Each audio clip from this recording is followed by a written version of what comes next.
Today we will discuss perquisites. थोड़ा सा अगर मैं रिवीजन करूं तो हम सैलरी में हमने डिस्कस किया basic salary, section 17 sub section 1 salary था, बोनस था, कमीशन था. Then we discussed about the allowances. So we have already discussed about the allowances और उसकी हमने दोनों की एक एप्लीकेशन भी करी. तो आज हम मूव कर रहे हैं यहाँ पे परक्यूसिट्स, फिर हमारा रिटायरमेंट बेनिफिट्स. तो ये टॉपिक जो है हमारा जो परक्यूसिट्स है सैलरी का ही पार्ट है, जैसा आप देख पा रहे हैं यहाँ पे. अब क्वेश्चन अराइज होता है कि ये परक्यूसिट्स होती क्या है.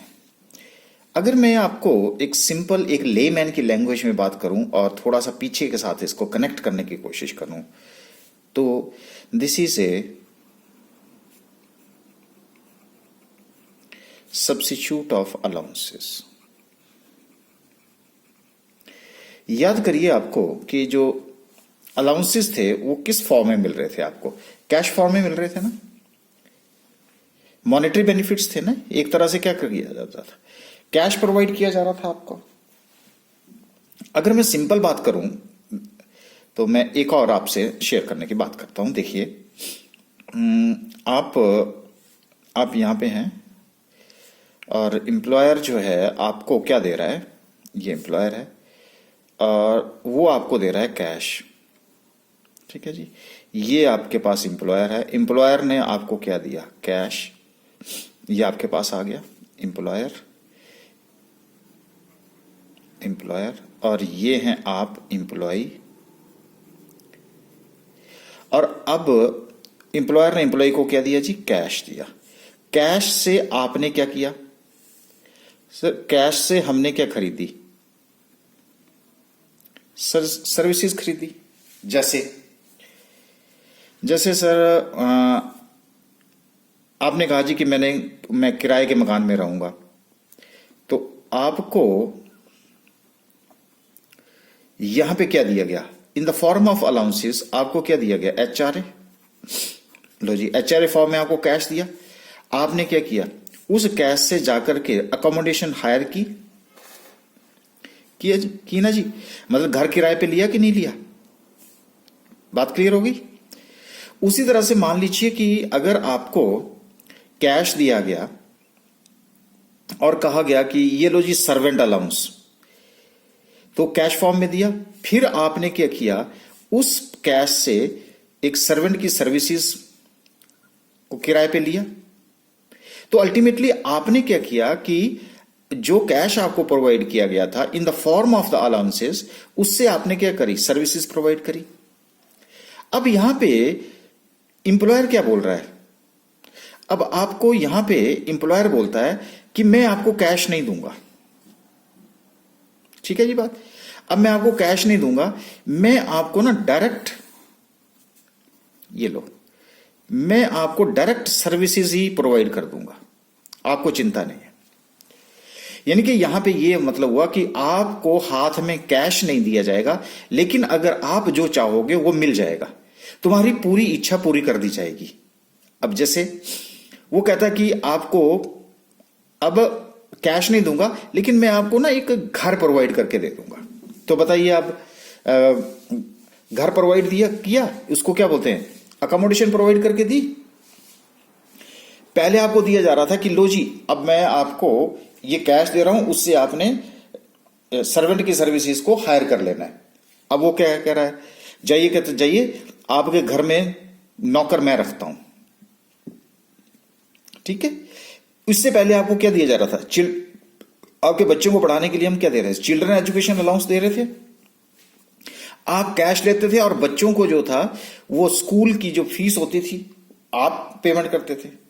अब यहां एम्प्लॉयर बोलता है लो जी मैंने आपको ना स्कूल प्रोवाइड कर दिया, आप बच्चों को डालो वहां पे और जो भी खर्चा होगा मैं मीट आउट करूंगा. तो क्या दिया आपको, फैसिलिटी दी ना, आपकी सारी इच्छा पूरी की ना, आपको कोई चिंता नहीं है. इससे पहले आपको क्या दिया जा रहा था, लंच अलाउंस दिया जा रहा था कि ये लो जी, और अब आप ये पैसा आपको दिया, इससे आप लंच कर लेना. अब यहां ये बोल रहा है ये नहीं, आपकी इच्छा पूरी कर दी जाएगी, आपको ना कैंटीन फैसिलिटी दे दी जाएगी. अब वहां पे कैंटीन खोल दी जाएगी, उसका सारा खर्चा जो है वो एम्प्लॉयर मीट आउट करोगे, आप उस सर्विसेज को एंजॉय करोगे। कुछ बात क्लियर हो रही है? इससे पहले आपको क्या मिल रहा था? इससे पहले आपको क्या मिल रहा था? इससे पहले मिल रहा था कैश। अब कैश नहीं मिलेगा। अब आपको वो जो सर्विसेज है ना, वो जो सर्विस प्रोवाइडर है, वो सर्विसेज प्रोवाइड कर दी जाएंगी। जो सर्विसेज आपको प्रोवाइड की जाती हैं उसी को तो हम क्या बोलते हैं? परक्यूजिट्स बोलते हैं। एक सिंपल वर्ड्स में आपको मैं समझाने की कोशिश कर रहा हूं। अच्छा, अब वहां अलाउंसेस में तो क्या था? आप फटाफट से क्या देखते थे? एग्जम्पशन देखते हैं ना कि जी इतना अमाउंट मिला, क्योंकि कैश मिलता था ना, कैश या एग्जम्पशन मिलती थी। लेकिन यहां क्या होगा? अब आप क्या बोलोगे? 10,000 सैलरी प्लस बच्चों की एजुकेशन फ्री, इतनी सैलरी साथ में घर फ्री, इतनी सैलरी। अब आप इससे पहले क्या दिया जा रहा था? ट्रांसपोर्ट अलाउंस, यानी कि कैश दे दिया जाता था, जाओ जी जैसे मर्जी जाना। यहां आपको क्या बोला जाता? लो भाई, आपको मैंने कार दे दी, अब आप आना जाना जो है वो सारा खर्चा मैं मीट आउट कर रहा हूं। लेकिन कई बार क्या बोलता है वो भी मैं आपको बता देता हूं। कई बार बोलता है कि ये सर्विसेज लो, लेकिन इसके बदले में ना मुझे 100 रुपए दे देना वापस। घर में दे रहा हूं लेकिन सारा खर्चा मीट आउट करूंगा, मैं आपसे 1,000 रुपए ले लूंगा। बस इतनी सी बात है। तो इसका मतलब है कि अगर मैं अलाउंसेस का सब्स्टिट्यूट बोल दूं तो भी कोई दिक्कत नहीं होनी चाहिए आपको कि मैं अलाउंसेस का सब्स्टिट्यूट बोल रहा हूं, क्योंकि वहां पे जो कैश में दे रहा था वो आप फैसिलिटी आपको दे दीजिए, आपकी इच्छा पूरी कर दी जाएगी, आपको हाथ में कैश नहीं दिया जाएगा। बस इतनी सी बात है। तो अब हम क्या करेंगे कि अगर मुझे ये बोला जाए कि देखो जी ये 50,000 सैलरी साथ में घर, अब इनकम टैक्स कैलकुलेट करो, तो मैं कैसे टैक्स कैलकुलेट करूंगा? घर का क्या करूंगा मैं? तो भाई उसी को तो घर की हम क्या करेंगे? वैल्यूएशन करेंगे, उसकी वैल्यू कैलकुलेट करेंगे कि कितने का घर प्रोवाइड किया। और वैल्यू कैलकुलेट करने के लिए आपको क्या दे रखे हैं? इनकम टैक्स में रूल्स दे रखे हैं, उन रूल्स के अकॉर्डिंगली वैल्यू करनी है। अगर मैं आपको स्कूल प्रोवाइड कर रहा हूं तो स्कूल के लिए उसकी वैल्यू कितनी होगी? कार अगर प्रोवाइड कर रहा हूं तो कार की वैल्यू कितनी होगी? तो ये सारे के सारे खर्चे जो है वो कौन मीट आउट कर रहा है? ये इंप्लॉयर मीट आउट कर रहा है, और आप क्या कर रहे हैं? उस फैसिलिटी को इंजॉय कर रहे हैं। यहां तक बात क्लियर होगी? अगर ये बात आपको क्लियर है तो मुझे लगता है कि अब हम परक्यूजिट्स को अगर डिफाइन करना हो, I think we can define it. तो what is the meaning or definition of the perquisites? तो अगर मैं ये कहूं कि any casual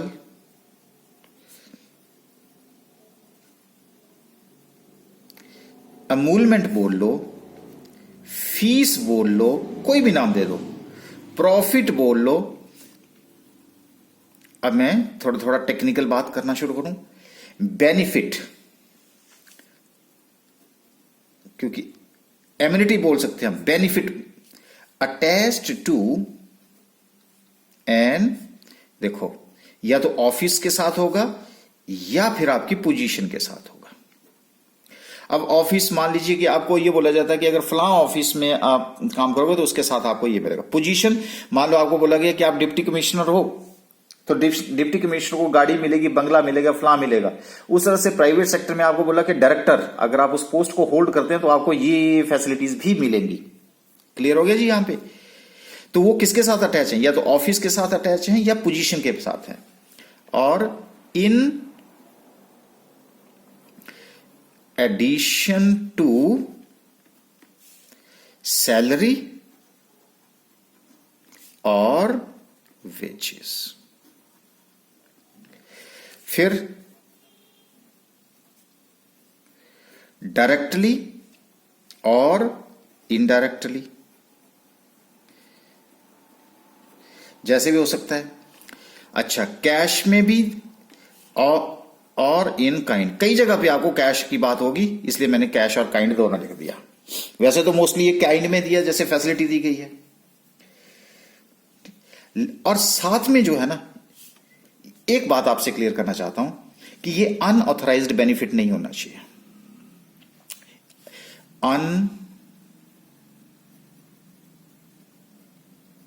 authorised benefit, it should not be unauthorised. तो इसको मैं लिख देता हूं not entitled, you are not entitled for this. जैसे मान लीजिए कि आपको घर जो है 6 महीने के लिए दे रखा है और आप 8 महीने उसका यूज कर रहे हैं, तो 2 महीने क्या हुआ, अनऑथराइज्ड बेनिफिट हुआ ना। जो अनऑथराइज्ड बेनिफिट है वो परक्यूजिट की डेफिनेशन में नहीं आएगा। तो क्या हुआ जी, एनी कैजुअल इमूलमेंट्स, कैजुअल इमूलमेंट्स जो है वो एक विंडफॉल की तरह होते हैं। उसको आप चाहे फीस का नाम दो, उसको चाहे प्रॉफिट का नाम दो, उसको चाहे बेनिफिट दो, को attach to an office or position in addition to salary or wages, directly or directly, cash or in kind. तो अगर मुझे टेक्निकल लैंग्वेज से, मुझे अगर सिंपल वर्ड्स में बोलना हो तो मैं क्या बोल सकता हूं? तो देखो सिंपल मैं लिखूंगा benefit in addition to the amount that may be legally due by way of contract for services rendered. लो जी, यही बातें मैंने क्या कर दी, अब लॉ की लैंग्वेज में लिख दी, थोड़ी लीगल सेंस दे दिया इसको, इनकम टैक्स की लैंग्वेज में मैंने लिखना शुरू कर दिया।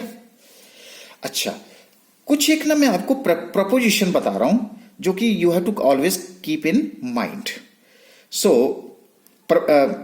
तभी तो ये जो डेफिनेशन है ना, यहां पे जो मैं आपको बताऊं, जो डेफिनेशन वो इंक्लूसिव है। इंक्लूसिव का मतलब है कि भाई देखो जी, अगर ये फैसिलिटीज दी जा रही हैं तो ये परक्यूजिट मानी जाएगी। मतलब डिफाइन करने की कोशिश कर हम करेंगे तो मुश्किल है। देखो सबसे पहले फिर भी मैं आपको ये बता रहा हूं कि what are the propositions which you have to kept in mind. क्या एक तो आपको क्या होना चाहिए, उसका पर्सनल बेनिफिट। मतलब आपको अगर आइडेंटिफाई करने की कोशिश करें कि क्या है ये, इसका मतलब क्या हुआ? अरे इसका मतलब हुआ कि there is no reimbursement, no reimbursement. Reimbursement का मतलब कि आपने पैसा खर्च किया, वही अगर आपको वापस दे दिया गया तो उसको हम परक्यूजिट नहीं बोलेंगे। कुछ ना कुछ बेनिफिट आपको होना चाहिए। मतलब something should went in your pocket, something should went into your pocket. अब अगर आप ये बोलें कि जी मैं 10,000 रुपए खर्च करके आया और एम्प्लॉयर जो है आपके 10,000 आपको वापस कर देता, तो कुछ भी नहीं आपकी पॉकेट में गया, नहीं गया, तो ये can not be A perquisite. तो परक्यूजिट के लिए क्या होना चाहिए? पर्सनल बेनिफिट होना चाहिए। दूसरी बात, कैश में भी हो सकता है ये और काइंड में भी हो सकता है, लेकिन सिंपल सी बात है, इंप्लॉयर और एम्प्लॉय का रिलेशनशिप होना चाहिए। अगर वहां पे ऐसा पर्सनल बेनिफिट दिया जा रहा है और इंप्लॉयर और एम्प्लॉय का रिलेशनशिप नहीं है, तो मैं आपको बता देता हूं कि ये profit and gains from business और प्रोफेशन में टैक्सेबल होगा, सैलरी में टैक्सेबल नहीं होगा। तीसरी बात, फैसिलिटी नॉट एक्सेप्टेड। मान लीजिए कि आपका एम्प्लॉयर आपको बोलता है कि ये लो जी, आपको घर दे दिया फ्री, सारा खर्चा मैं मीट आउट करूंगा। आप कहते हैं कि नहीं जी, मैं नहीं लेना चाहता, तो इसको बोलते हैं फैसिलिटी नॉट एक्सेप्टेड। आपने बोला कि जी आपको तो नौकर दिया, आप बोलते हैं नहीं नहीं, मुझे नौकर की जरूरत नहीं है, मैं नौकर नहीं लूंगा। तो अब बताइए, अब पोजीशन के साथ है, ऑफिस के साथ है, वो तो दे रहा है, लेकिन आप एक्सेप्ट नहीं कर रहे हो, तो क्या चार्जेबल होगा? No, it is not chargeable to income tax. यहां तक बात क्लियर होगी जी। तो अब क्या है कि टैक्सेबिलिटी की अगर मैं बात करूं, और हां, चौथी बात जो है इसकी क्या करनी पड़ती है हमें? वैल्यूएशन। मतलब वैल्यूएशन हम कैसे करते हैं? वैल्यूएशन हम ये देखते हैं कि how much is the benefit to employee. ये ध्यान रखना आपने, एम्प्लॉय को उसका कितना बेनिफिट हो रहा है, not on cost to the employer. ये नहीं हम देखेंगे कि एम्प्लॉयर को कितना खर्चा हो रहा है, नहीं, एम्प्लॉय को कितना बेनिफिट हो रहा है उसके बेस के ऊपर हम वैल्यूएशन करेंगे। बहुत इंपॉर्टेंट बात मैं आपसे शेयर कर रहा हूं ये।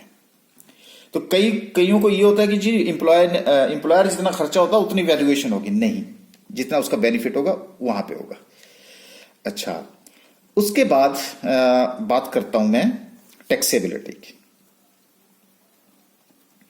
यहां पे जो टैक्सेबिलिटी है that is inclusive definition. Inclusive definition का मतलब है कि ये इंक्लूड है, अगर ये लिस्ट में है तो ये प्रक्यूजिट, अगर लिस्ट में नहीं है तो ये प्रक्यूजिट नहीं मानी जाएगी। तो बहुत सिंपल सी बात हो गई, ठीक है जी। तो अब हम टैक्सेबिलिटी की अगर बात करेंगे तो इससे पहले कि हम बात करें आपसे, कुछ एक ऐसी प्रक्यूजिट्स होती हैं विच आर टैक्स फ्री प्रक्यूजिट्स, कुछ एक ऐसी होती हैं जो टैक्सेबल इन ऑल केसेस होती हैं, और कुछ एक प्रक्यूजिट ऐसी होती हैं which are taxable in specified employees. ये सर ये क्या चीज आप शेयर कर रहे हैं? बिल्कुल यही बात मैं अब आपसे शेयर करूंगा, जिसको मैं सिंप्लीफाई करने की कोशिश करूंगा, क्योंकि बुक्स पढ़ेंगे तो कंफ्यूज ही रहेंगे। तो ये बात आज अब मैं आपसे टैक्सेबिलिटी की बात डिस्कस करूंगा। So section 17 subsection 2 has 8 clauses which enumerated different types of benefits or amenities chargeable as perquisites। तो यहां भी आपसे कहा था कि एक होती है टैक्स फ्री परक्यूजिट, दूसरी होती है टैक्सेबल इन ऑल केसेस और टैक्सेबल इन स्पेसिफाइड एम्प्लॉइज।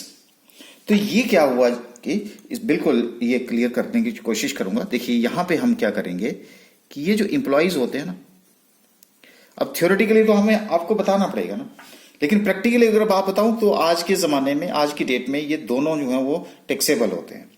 लेकिन फिर भी एम्प्लॉइज, दो तरह के एम्प्लॉइज होंगे, एक होगा स्पेसिफाइड एम्प्लॉय और दूसरा होगा नॉन स्पेसिफाइड। ये क्या चीज है, बस अभी आपको कंफ्यूज नहीं होना है। ये जो मैंने टैक्सेबल इन ऑल केसेस बोला, तो टैक्सेबल इन ऑल केसेस का मतलब चाहे वो स्पेसिफाइड है चाहे नॉन स्पेसिफाइड, दोनों कैटेगरीज में फॉल कर जाएंगे। लेकिन यहां पे उनका टैक्सेबल इन स्पेसिफाइड, तो स्पेसिफाइड में, नॉन स्पेसिफाइड में नहीं होगा। तो यहां पे अब मैं इसको दो पार्ट में डिवाइड करने की कोशिश कर रहा हूं। Taxable in whose hand, in whose hand, किसके हाथ में टैक्सेबल होगी। तो जैसे मैंने कहा यहां पे मैं ले लूंगा सेक्शन, यहां पे मैं ले लूंगा परक्यूजिट्स कवर्ड, और टैक्सेबल इन हुज हैंड एक कर दिया मैंने स्पेसिफाइड एम्प्लॉय और दूसरा कर दिया मैंने नॉन स्पेसिफाइड एम्प्लॉय। ये मेरे कॉलम बन गए और इसी से हम आपको इसकी सिंप्लीफाई करने की कोशिश करेंगे। तो यहां पे सेक्शन मेरे पास क्या आ गया, सेक्शन 17 सबसेक्शन 2 क्लॉज 1 की बात हम यहां पे कर रहे हैं।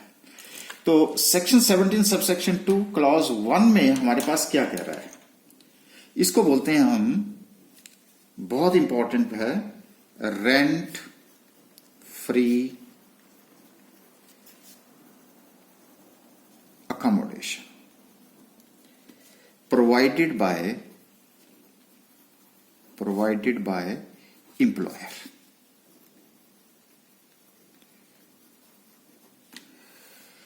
तो यहां पे क्या होगा कि चाहे वो स्पेसिफाइड एम्प्लॉय है चाहे वो नॉन स्पेसिफाइड एम्प्लॉय है, दोनों के हाथ में वो टैक्सेबल होगा। कोई दिक्कत जी यहां पे कोई परेशानी नहीं है। तो ये मेरा आ गया सेक्शन 17 सबसेक्शन 2 क्लॉज 1 के अंदर। सेक्शन 17 सबसेक्शन 2 क्लॉज 2 के अंदर अब मैंने आपको पीछे वाले उसमें कि पहले आपको कैश दिया जा रहा था ना, और कैश देकर के आपको क्या बोला जा रहा था, जाओ अब आप मकान किराए पे ले लीजिएगा अपनी मर्जी से। यहां अब आपको क्या कर रहा है, वो आपको घर दे रहा है, फ्री ऑफ कॉस्ट दे रहा है, आप उसका यूज करो, उसको बोलते हैं रेंट फ्री अकोमोडेशन। ठीक है जी। ओके, दूसरा मेरे पास क्या आ जाता है, दूसरी आ जाती है अकोमोडेशन। तभी तो मैंने वहां पहली वर्ड यूज क्या किया था, अकोमोडेशन ही किया था। Accommodation eight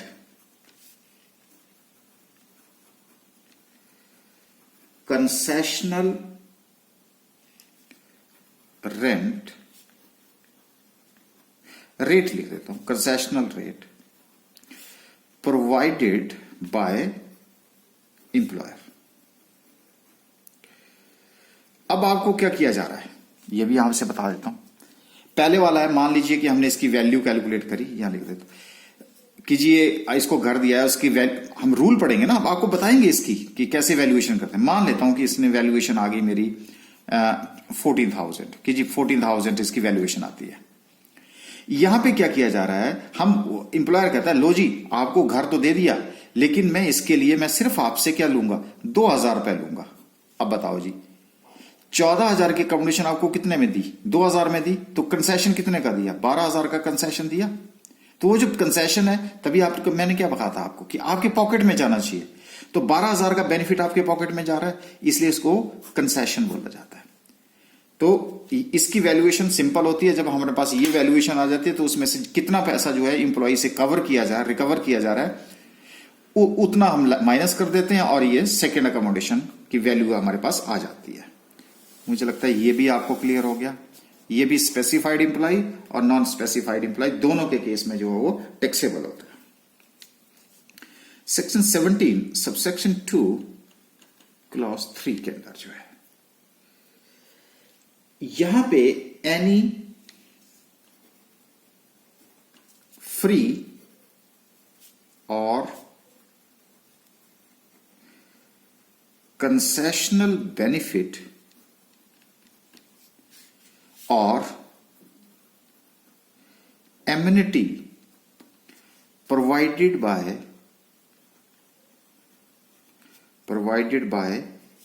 employer.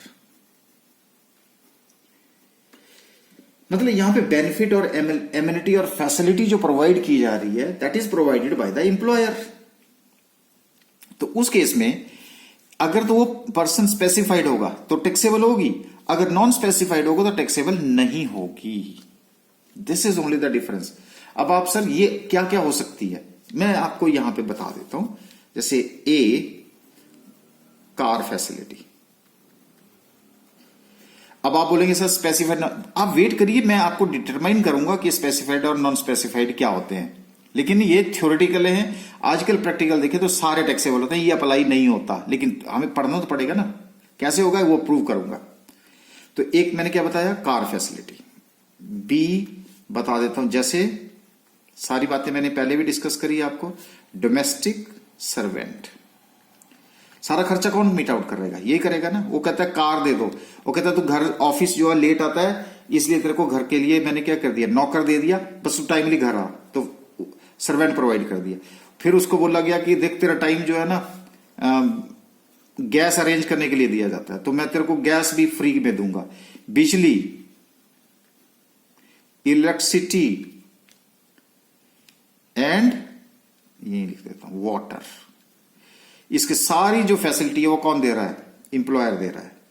फिर कहता है सर और कहता है एजुकेशन फैसिलिटी, लो बच्चों की एजुकेशन की फैसिलिटी भी मैं प्रोवाइड करूंगा। तो अब मैं स्कूल खोलूंगा या किसी स्कूल में तेरे बच्चों को डालूंगा तो मैं फीस सारी मैं पे करूंगा। उसी तरह से मैंने पहले भी आपसे बात करी थी ये वाली सारी, जब मैं आपको इसकी इंट्रोडक्शन बता रहा था, ट्रांसपोर्ट फैसिलिटी, ये लो जी। अब अगर वो स्पेसिफाइड होगा तो टैक्सेबल होगी, अगर वो नॉन स्पेसिफाइड होगा तो ये वाले आइटम जो है टैक्सेबल नहीं होगी। तो आपने एग्जाम में जरूर देखना है कि कौन सी कैटेगरी में है। ये भी बात आपको क्लियर होगी। बस सर यहां पे हमें ये क्लियर नहीं, अरे चिंता ना करो, ये हो जाएगी आपकी चिंता। सेक्शन 17 सबसेक्शन 2 क्लॉज 4 के अंदर, that is sum paid by employer in respect of employee's obligation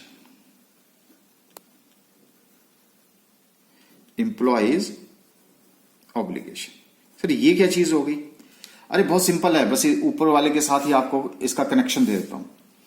मान लीजिए कि यहां तो क्या दे रही, कार फैसिलिटी। अब इंप्लॉय इंप्लॉयर को कहता है, या इंप्लॉयर ने कहा कि देख मैं तेरे को कार प्रोवाइड कर रहा हूं, तो इंप्लॉय कहता है सर नहीं, कार तो मेरे पास है। तो फिर ये क्या कह रहा है, कहता है कार तेरे पास है ना, तो खर्चे मैं दूंगा। अब देखो भाई, जिसकी कार है उसका ऑब्लिगेशन होता है ना, लेकिन उसके ऑब्लिगेशन को कौन मीट आउट कर रहा है? इंप्लॉयर मीट आउट कर रहा है। बस इतना सा ध्यान रखना। अगर मान लीजिए नौकर आपने अपॉइंट किया, तो आप ही उसकी सैलरी देंगे ना। तो अगर आप सैलरी देंगे, लेकिन अगर आपकी सैलरी की जगह पे इंप्लॉयर देना शुरू कर दे, तो क्या होगा? ऑब्लिगेशन किसकी थी? आपकी थी, लेकिन मीट आउट किसने करी? इंप्लॉयर ने की ना। और दूसरा यहां क्या है, यहां पर तो क्या है, कार भी किसकी है? इंप्लॉयर की। खर्चे भी कौन मीट आउट कर रहा है? इंप्लॉयर ही कर रहा है। तो इसको क्या बोलते हैं? Obligation of the employer met out by the employer himself.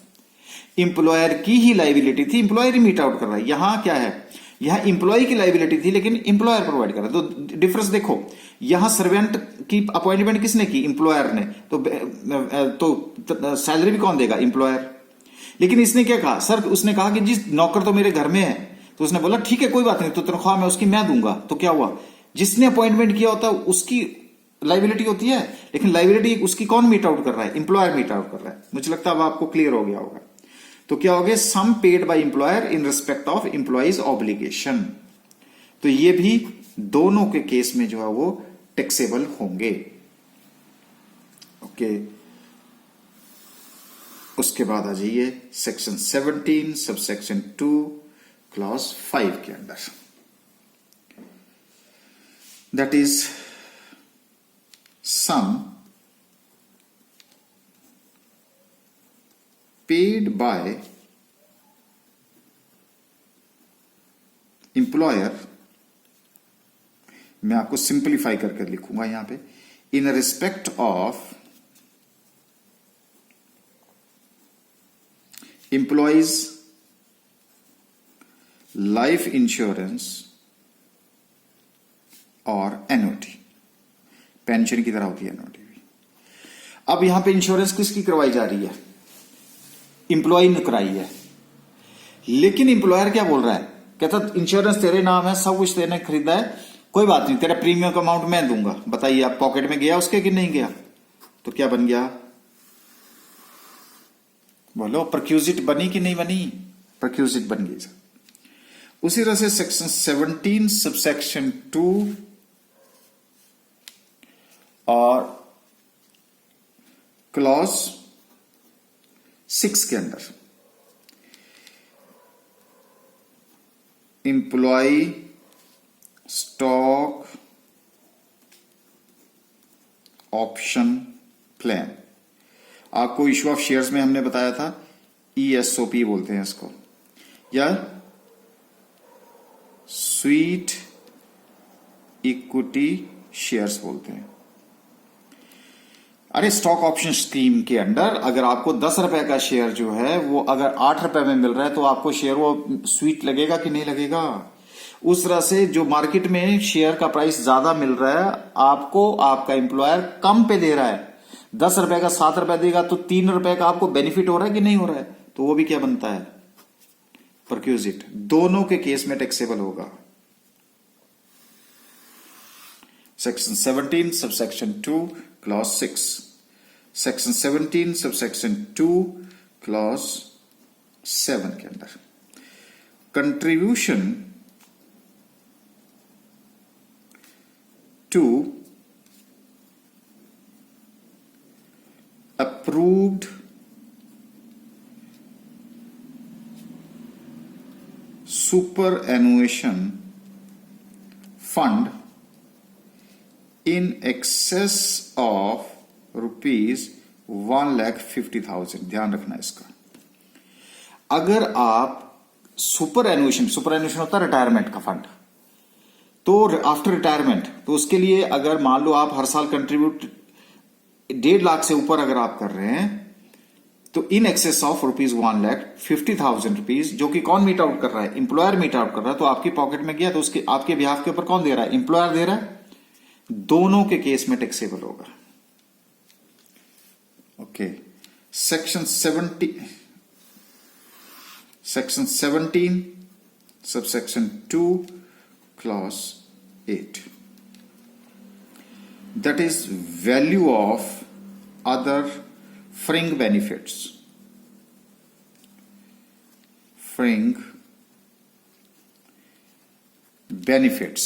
आप बेनिफिट बोल लीजिए, एमिनिटीज बोल लीजिए, फैसिलिटीज बोल लीजिए, कुछ भी बोल लीजिएगा। तो ये अगर बेनिफिट्स और फैसिलिटीज अगर प्रोवाइड कीजिए, ये भी दोनों के केस में टैक्सेबल होते हैं। लेकिन अगर आप इन बेनिफिट और जो फ्रिंग बेनिफिट्स हैं, अगर आप ये मुझसे पूछें कि ये क्या क्या हो सकते हैं, तो मैं उनको भी आपको बता देता हूं कि वो फ्रिंग बेनिफिट्स क्या क्या होते हैं। देखिए, फ्रिंग बेनिफिट्स में एक होता है, आपको ए लिख देता हूं, स्पेस है, इंटरेस्ट फ्री या कंसेशनल लोन। बस यही तो हम बातें डिस्कस करेंगे। अब मान लीजिए मार्केट में आपको जैसे स्टेट बैंक ऑफ इंडिया जो है आपको दे रहा है 8% रेट ऑफ इंटरेस्ट, लेकिन आपका एम्प्लॉयर अगर आपको 6% पे इंटरेस्ट देगा तो 2% का आपको कंसेशन मिला कि नहीं मिला? ये कई बार आपको क्या कर दिया, लोन दे दिया जाता है, लेकिन आपसे बोला जाता है कोई इंटरेस्ट मत दीजिएगा। तो किसके अंदर आता है वो? फ्रिंग बेनिफिट्स के अंदर आता है। और क्या हो सकता है जी? और हो सकता है आपको ट्रेवलिंग कॉमा अकोमोडेशन। मैं ये वाला स्पेस यूज कर सकता हूं, है इस लाइन के अंदर रहेगा, लेकिन मैं इसको यहां ले जाऊंगा। Accommodation for holidays. ये क्या हुआ?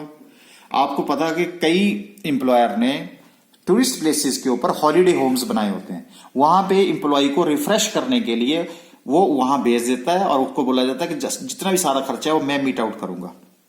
तो किसके अंदर आएगा? चाहे वो आने जाने का किराया हो, चाहे accommodation for holidays, holiday home की, वो किस में आएगा? फ्रिंग बेनिफिट्स में आएगा। अच्छा, और भी बताते हैं आपको। Free food and non alcohol beverages. जो आपको फूड या जूसेस नॉन अल्कोहलिक होने चाहिए, वो अल्कोहल नहीं होना चाहिए। और भी आपको बता देते हैं। गिफ्ट वाउचर्स अगर आपको दे दिए गए या टोकन दे दिया गया आपको, वो भी इसी में कवर होता है। और बिल्कुल आपको लेटेस्ट बताते हैं, क्रेडिट कार्ड फैसिलिटी। आपको पता है कि कई बार चार्जेस लिए जाते हैं, लेकिन यहां पे बोला जाता है क्रेडिट कार्ड फैसिलिटी आपको फ्री। और हाँ, और हो सकता है आपका क्लब मेंबरशिप। आपको बोला जाता है क्लब में जाओ, आपकी मेंबरशिप हम देंगे, आप इंजॉय करो वहां जाकर के। तो वो भी किस में आएगा? फ्रिंग बेनिफिट्स। और आपको हाँ, यूज ऑफ, आपको जैसे लैपटॉप दे दिया, वॉशिंग मशीन होगी, मतलब मूवेबल एसेट्स, ठीक है। Use of movable assets. और हाँ बिल्कुल, कई बार आपको क्या बोला जाता है कि लैपटॉप आप इतने साल यूज करो, फिर आपको ही दे दिया जाता है वो। तो यहां लिख देता हूं, H sale oblique transfer of movable assets. और इसके अलावा एनी अदर बेनिफिट, इसी नेचर का अगर कोई बेनिफिट अगर उसको प्रोवाइड किया जाता है, then that is also covered under this. तो यहां तक आपको क्या हुआ? एक तो आपको ये 1 2 3 4 5 6 7 8 और 1 2 3 4 5 6 7 8 एंड 9, 8 + 9 यानी कि 17 जो हैं आपके पास, ये एक तरह से परक्यूजिट्स की डेफिनेशन में आपके पास आएगा। अच्छा, अब सर हमें ये तो पता लग गया, इसका मतलब है कि स्पेसिफाइड के केस में सारे जो टैक्सेबल है, नॉन स्पेसिफाइड में सिर्फ ये फ्री कंसेशन और बेनिफिट और इम्यूनिटीज को छोड़ करके बाकी सारे टैक्सेबल। अगर एम्प्लॉय नॉन स्पेसिफाइड नहीं हो तो ये वाले जो हो टैक्सेबल नहीं माने जाएंगे। तभी तो हम क्या बोल रहे हैं, tax free, taxable in all cases, taxable in case of specified employees. ठीक है जी यहां तक। तो अब आपको हम ये बताएंगे कि ये specified or non specified employees कौन होते हैं। ठीक है जी। तो specified oblique non specified employees की अब हम बात करेंगे। चलो, तो सबसे पहले चलते हैं हम स्पेसिफाइड एम्प्लॉयज में के केस में। स्पेसिफाइड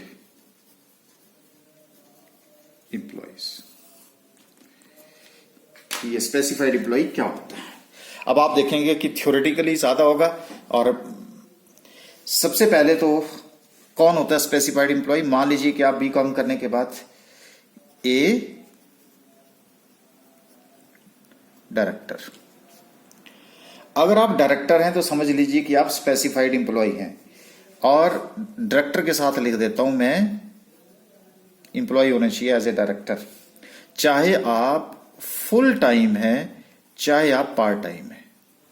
अब आप बोल लो जी, आप बोलोगे जी मैं तो डायरेक्टर बन नहीं सकता। अगर नहीं है तो इसका मतलब आप स्पेसिफाइड एम्प्लॉय की डेफिनेशन में नहीं है, ये भी जी हमारे से बाहर की बात है। तो समझ लो कि अगर वो डायरेक्टर है तो वो स्पेसिफाइड एम्प्लॉय है, तभी टैक्सेबल होगा, बाकियों को इसको से किनारे रखा गया। ठीक है। अच्छा, और सर अगर ये नहीं आप तो और बताते हैं, a person who has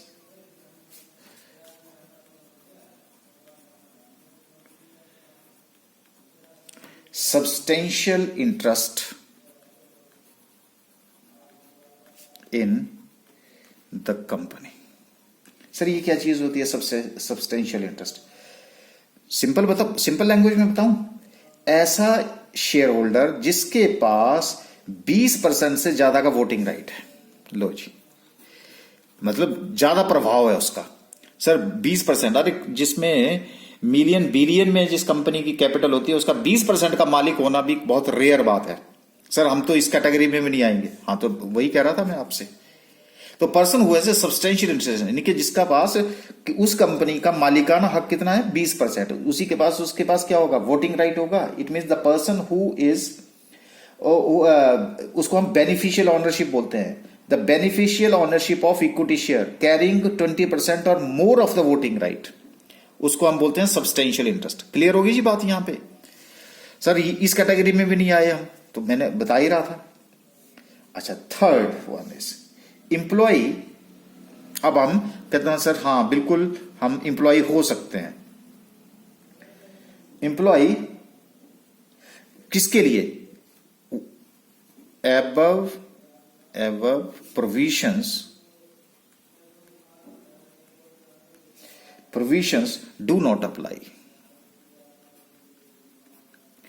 above provisions do not, जिसके ऊपर ना ये लगता है ना ये, यानी कि ना तो डायरेक्टर है ना the person has having a substantial interest. अरे सिंपल सी बात है कि जो जिसके पास 20% का मालिकाना हक होगा वो एम्प्लॉय क्यों बनेगा, नहीं बनेगा ना, बिल्कुल सर नहीं बनेगा। तो एम्प्लॉय जिसके ऊपर ये वाले प्रोविजन अप्लाई नहीं होते, तो whose income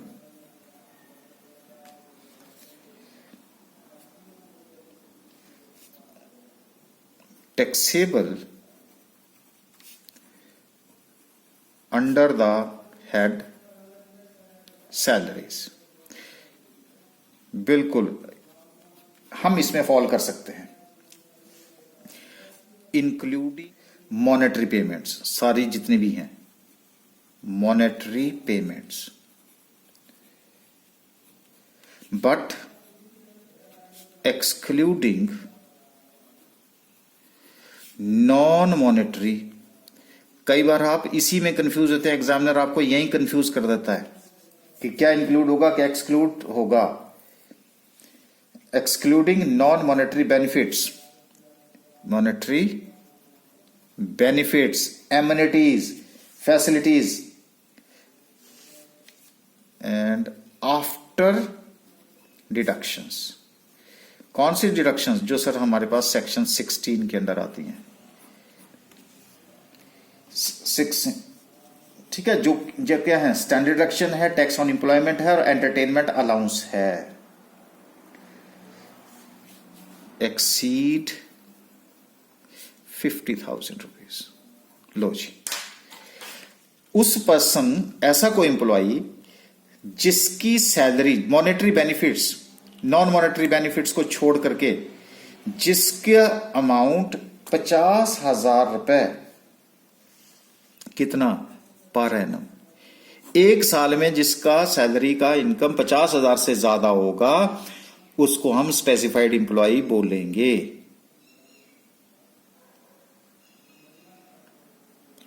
अब आप बताओ, अगर मैं एक छोटा सा पियोन भी लूं और उसको अगर मैं 5,000 रुपए सैलरी भी दूं तो भी उसकी साल की सैलरी कितनी हो जाती है? 60,000 रुपए। तो बताइए, सारे के सारे एम्प्लॉय जो है आज, यानी कि एक पियोन भी है वो भी 60,000 रुपए अगर ले रहा है तो वो भी जो है वो स्पेसिफाइड एम्प्लॉय के डेफिनेशन में नहीं आ रहा है। अगर नहीं आ रहा तो सारे के सारे प्रोक्यूजिट उसके केस में भी क्या होंगे? टैक्सेबल होंगे कि नहीं? अब ये लिमिट जो है वो जो 20 साल पहले बनाई गई थी, आज भी वही लिमिट चल रही है, लेकिन चल रही है तो इसलिए इररिलेवेंट है। इररिलेवेंट इन द सेंस कि सबकी सैलरी जो है 50,000 से कम किसकी सैलरी होगी? तो यहां पे जो टैक्स ऑन एम्प्लॉयमेंट सारी डिडक्शन देने के बाद डज नॉट जो एक्सीड 50,000 रुपीज, तो इसका मतलब क्या हुआ कि अब आपको यहां पे सीलिंग लगा दी इसने। ठीक है, कितने की सीलिंग लगा दी? 50,000 रुपीज। अब आप क्या करेंगे? अच्छा, आप मुझे ये पूछेंगे अब कि मॉनेटरी बेनिफिट्स में क्या क्या आता है। हाँ, बता देता हूं। देखो, मॉनेटरी बेनिफिट्स में आता है बेसिक पे, डीए, प्रोजेक्ट अलाउंस हो गया, ओवर टाइम अलाउंस हो गया, बोनस हो गया, कमीशन हो गया, टैक्सेबल पोर्शन ऑफ अलाउंसेस हो गया, है ना। और नॉन मॉनेटरी में जैसे आपका valuation of rent free house हो गया, कार हो गई, वैल्यू ऑफ सर्विसेज हो गई, ये सारे आपको क्या दिए? फ्री रिफ्रेशमेंट है, क्लब और होटल बिल्स हैं, ये जो अभी मैंने आपसे पहले की बात करी, ये सारे के सारे जो हैं वो इसमें कवर होते हैं। तो बताओ थ्योरेटिकली क्या है? अब आप बताओ मुझे कि कौन हो सकता है। तो ये वाली जो आपकी सेक्शन 17 सेक्शन 2 क्या बोला गया? Specified and non specified employee. अब बताओ कौन सा ऐसा एम्प्लॉय है जो नॉन स्पेसिफाइड होगा? नहीं हो सकता ना, क्योंकि 50,000 की सीलिंग है और इस टाइम तो हर जगह क्या है? 50,000 है। तो इसका मतलब है कि आपको एग्जाम में क्वेश्चन करती बार इसकी ज्यादा परवाह नहीं करनी है, आपको वही परवाह करनी है जहां 50,000 के करीब, 50 साल के बजाय, यानी कि 5,000 से, यानी कि 4,500 रुपए सैलरी होनी चाहिए। तो ऐसा तो पॉसिबल नहीं है। तो अब बताओ आप कि यहां एम्प्लॉय हुआ specified, non specified, or non specified और स्पेसिफाइड के बाद हमने इस कैटेगरी में बांट दिया। ये 7 क्लॉजेस, ये कुछ एक ऐसे प्रोक्यूजिट्स हैं। तो अब हम क्या करेंगे? इन्हीं प्रोक्यूजिट्स की तो डिस्कशन करेंगे। तो हम कहां से स्टार्ट होंगे? टैक्स फ्री, फिर taxable in all cases, taxable in specified employees. All cases में हमारी सारी आ गई है, लेकिन स्पेसिफाइड में सिर्फ कौन सी होंगी? ये हो जाएंगी। तो हम अगर हम कंबाइन भी इसको डिस्कस करेंगे तो आपको इसकी चिंता करने की जरूरत नहीं है। So this was related to perquisites। तो अब हम जो डिस्कशन करेंगे, सबसे पहले those perquisites which are exempted from tax in all cases, जिसको हम क्या बोलते हैं? Tax free perquisites। बस यहां से हमारी फर्दर डिस्कशन हो जाएगी। अब इस टेबल को आप कैसे माइंड में रखेंगे, इसके लिए मैं आपको की दे रहा हूं कि कौन सी प्रोक्यूजिट्स कहां टैक्सेबल होगी, नहीं तो आप कंफ्यूज रहेंगे। इसको बिल्कुल सिंप्लीफाई करने की कोशिश करूंगा मैं। तो पहली है कि ऑल एम्प्लॉइज, तो पहला है all employees are chargeable in respect of all such perquisites for which the liability to pay is that of the employee but actually borne by employer. क्या मतलब हुआ इसका?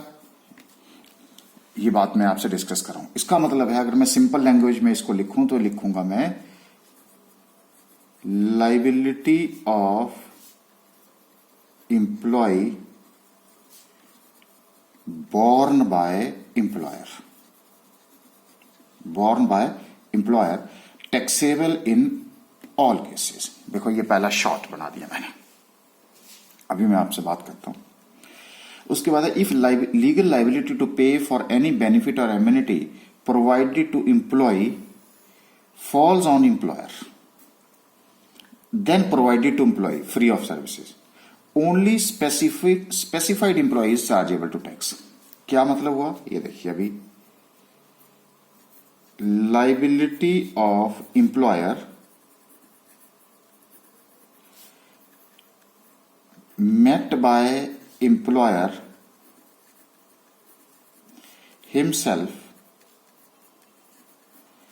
then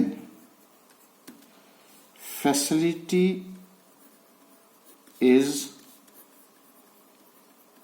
provided to employee, only specified employee is taxable। अब मैं आपको इसको और simplify करूंगा। मैं एक एग्जांपल लेकर के चलता हूं। देखिए, मैं एक सर्वेंट लेता हूं, ठीक है जी।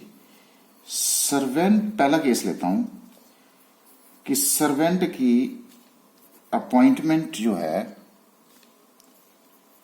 सर्वेंट की अपॉइंटमेंट एम्प्लॉय ने की है। एम्प्लॉय तो जब उसकी जो सैलरी है, सर्वेंट की सैलरी कौन देगा? एम्प्लॉय देगा। तो किसकी लाइबिलिटी हुई? एम्प्लॉय की लाइबिलिटी हुई। लेकिन मान लो ये 5,000 रुपए, क्योंकि अपॉइंटमेंट किसने की है? एम्प्लॉय ने की है, तो सैलरी भी कौन देगा? एम्प्लॉय देगा ना इसकी। लेकिन अब क्या है कि इसकी जगह पे, एम्प्लॉय की जगह पे, ये जो 5,000 रुपए का बिल है सैलरी का, ये एम्प्लॉय नहीं दे रहा है। ये कौन दे रहा है? अब एम्प्लॉयर दे रहा है। तो इसको क्या बोलते हैं? Liability of the employee met out by the employer. Liability उसकी है, लेकिन मीट आउट कौन कर रहा है? एम्प्लॉयर। अगर ऐसी परक्यूजिट होगी, then it is taxable in case of the all the employees, whether he is specified or non specified. यहां से बात क्लियर होगी। तो कौन सा केस आ गया जी? फर्स्ट केस आ गया। आ जाओ आगे। अब मान लीजिए सर्वेंट की, यही तो कंफ्यूजन है जो कि खत्म करने हैं आपके। सर्वेंट की अपॉइंटमेंट कट करता है एम्प्लॉयर, ठीक है जी, और उसको 5,000 रुपए, मतलब एक तरह से एग्रीमेंट हुआ है। तो क्या हुआ जी? अब तो लाइबिलिटी किसकी हुई? एम्प्लॉयर की। और सैलरी भी कौन दे रहा है? एम्प्लॉयर दे रहा है। लेकिन सर्वेंट को बोला कि तू जाकर के एम्प्लॉय के घर में काम करेगा।